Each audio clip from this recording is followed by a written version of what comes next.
بڑے سے بڑا گناہ توبہ سے معاف ہو جاتا ہے۔ رسول اللہ صلی اللہ علیہ وسلم نے فرمایا، قیامت کے دن مسلمانوں میں سے بعض لوگوں کے پہاڑوں کے برابر گناہوں کو اللہ ان کے لیے معاف فرما دیں گے اور ان کو یہود و نصارہ پر ڈال دیں گے۔ پھر زنا، چوری، شراب، ان سب گناہوں سے بھی توبہ قبول ہوتی ہے۔ شرک جیسا گناہ بھی معاف ہو جاتا ہے، قتل جیسا گناہ بھی معاف ہو جاتا ہے۔ مومنوں کو قتل کرنے والوں کو توبہ کی طرف بلایا گیا، 99 لوگوں کا قاتل بھی بخش دیا گیا۔ اس کا واقعہ کہانی جو ہے وہ کافی مشہور ہے۔ اسی طرح زنا کرنے والوں کو اور دیگر لوگوں کو بھی معاف کر دیا جائے گا جب ان پہ حد واجب ہو جائے یا وہ توبہ کر لیں۔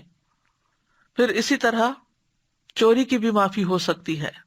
والسارق والسارقۃ فاقطعوا ایدیہما جزاء بما کسبا نکالا من اللہ واللہ عزیز حکیم فمن تاب من بعد ظلمہ واصلح فإن اللہ یتوب علیہ ان اللہ غفور رحیم۔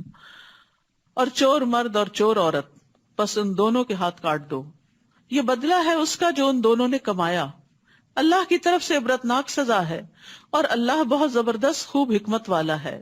تو پھر جو شخص ایسا ظلم کرنے کے بعد توبہ کر لے اور اپنی اصلاح کر لے تو اللہ اس کی توبہ قبول فرما لیتا ہے، یقیناً وہ بہت بخشنے والا، رحم فرمانے والا ہے۔ پچھلی آیت میں حد بتائی گئی کہ اس کی حد لگے گی، اور حد کے بعد جو توبہ کر لے اور اپنی اصلاح کر لے تو اس کو اللہ تعالیٰ معاف فرما دیں گے۔ پھر اسی طرح ایک اور کبیرہ گناہ ہے جنگ سے بھاگ جانا۔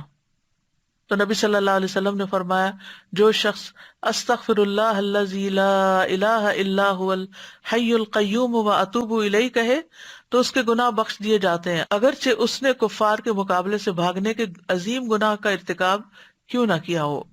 پھر اسی طرح ظلم اور بے حیائی بھی معاف ہو جاتے ہیں۔ آپ نے فرمایا، کوئی بندہ ایسا نہیں جو گناہ کرے پھر اچھی طرح وضو کر کے 2 رکعتیں ادا کرے، پھر استغفار کرے تو اللہ تعالیٰ اس کے گناہ معاف کر دیں گے۔